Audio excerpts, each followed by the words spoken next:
Hi, my name is Paul Chatterton, and I'm here with Nicole Williams, and the purpose of this video is to talk about the Python script that we wrote that will help find the optimum location for a new cell tower. Alright, so like Paul said, the purpose of this model is to find the optimum location to place cell towers.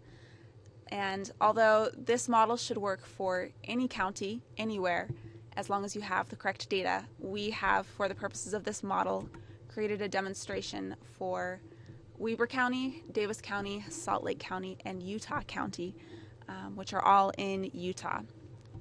And this should function for different parameters that are determined by the user to calculate what is the optimum location, and the results are in a PDF format with separate maps for each county. And the way we determined what an optimal site would be was based on 4 different criteria. The first one is slope, so it needed to have a slope below the maximum slope that was established by the user. It needed to be a certain distance from other cell phone towers, and so cell tower density was considered an important criteria, and the distance from major roads was also important. We considered not only the minimum distance from main roads, but also the maximum distance from main roads. Alright, along with the actual Python file, one of the most important things you need for this model to run is a root folder. So we have labeled our root folder Project 1, and inside of Project 1 are all of the folders and files and all of the data that you need in order for this model to run. So inside we have a folder labeled counties that has all of our counties in it. Info and map are actually created by the model, so you don't need to worry about those. And the project directory is also created, and you also need a template. So let's look at counties first. This file contains all of the counties that you want to analyze with the folder.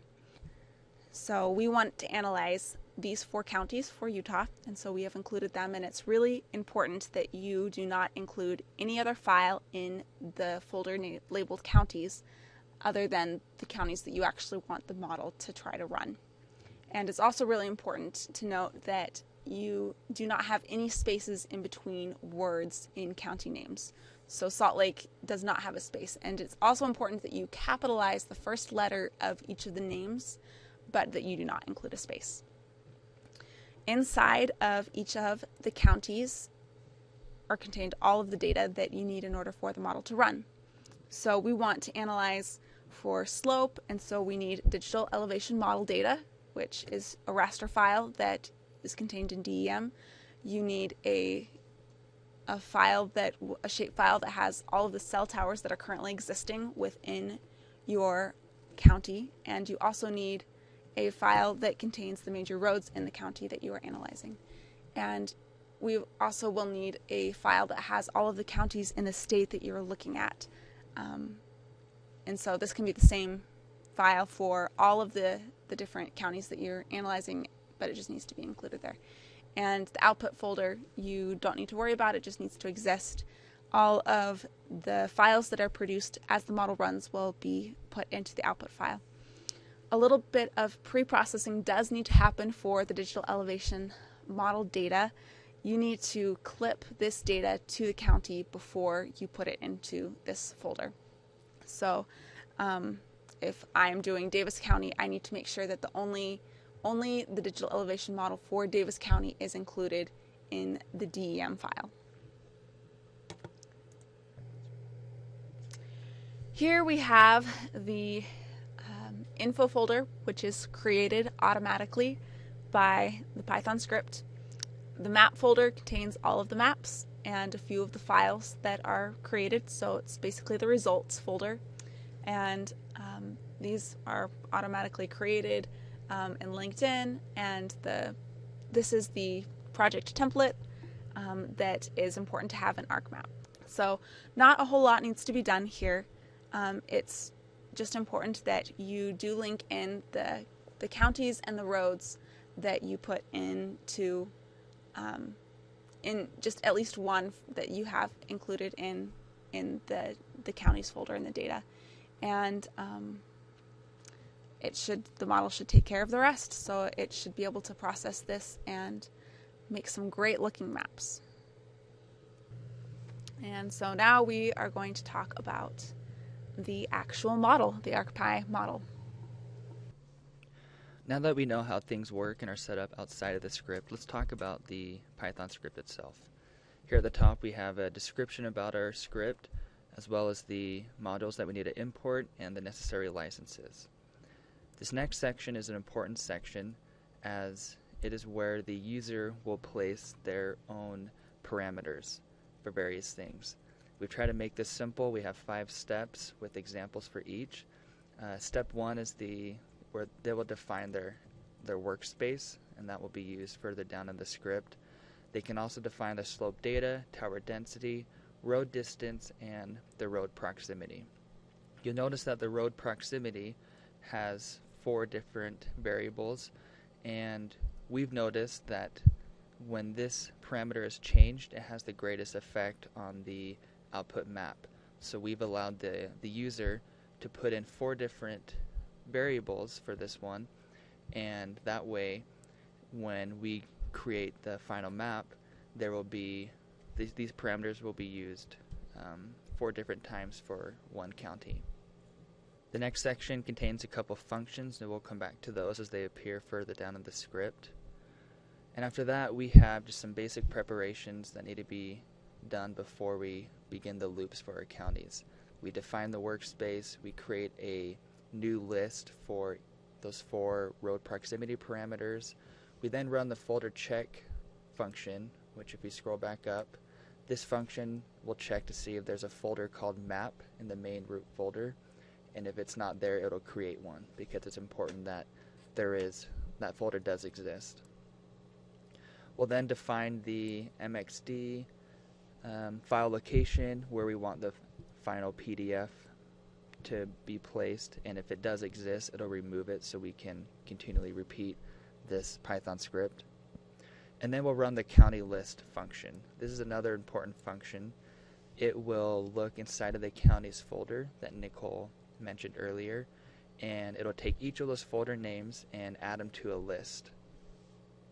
And that way they can be used further down in the Python script as well. With these preparations made, we can begin the loop for the first county, and it'll run this loop as many times as the length of the list. And so in our example, we have 4 counties, so it's going to run the loop 4 times. The first thing that it does is it takes that list item or the county name, and if it needs to add a space between, if a county has like 2 words in it, like Salt Lake, then it will, because that'll be a variable that is used further down in the script, and also just creates a variable of whatever list item it's on. At that point, it begins another loop, and this is where it'll look at the road proximity, and if you remember, there are 4 parameters for that, so it's going to run through this loop 4 different times. After that, we have just a bunch of variables that we've defined. They're all located in the counties folder and then in their specific county, in another folder called output. And I think Nicole mentioned that as well. All of these variables are used throughout the main model portion of the script, which is the next part. If we scroll down, we can see that we begin the model process at this point. This model was originally made in Model Builder in ArcMap, and we exported the Python script and then made the necessary changes for it to function. A couple things that I just like to point out with this model. The very first thing, this select analysis tool that was used, what this does is it takes the county shape file and it looks inside of the table for the name field, and it'll look for the county underscore space variable, which we defined up, and that, for example, if it's Salt Lake, it'll have a space between Salt and Lake, and it'll also make that uppercase, and that is the correct syntax to be able to find Utah or that specific county within that table.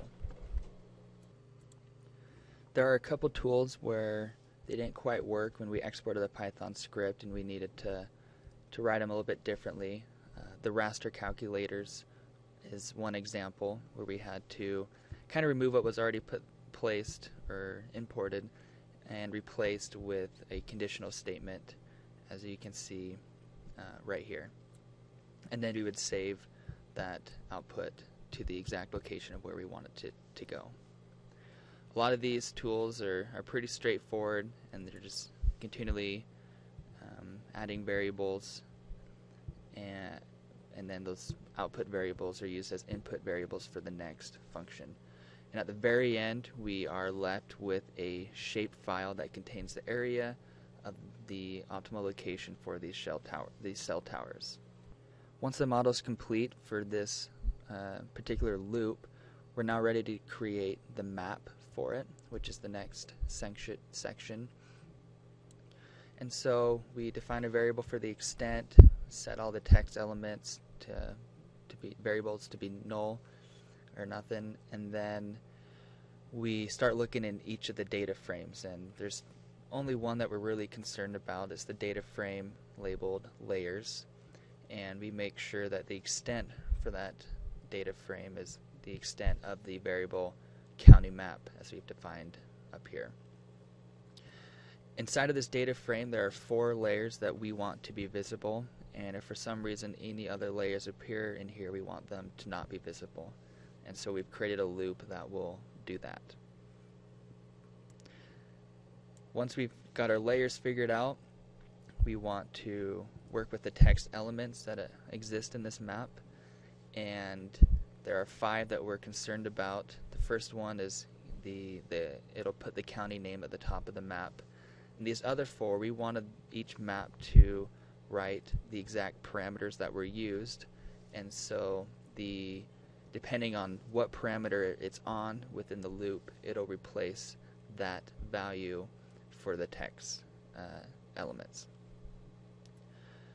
If you have the MXD file open, this code right here will refresh the view, and the next few lines of code will create that the map as a PDF and then append it to our main PDF document that we're concerned about.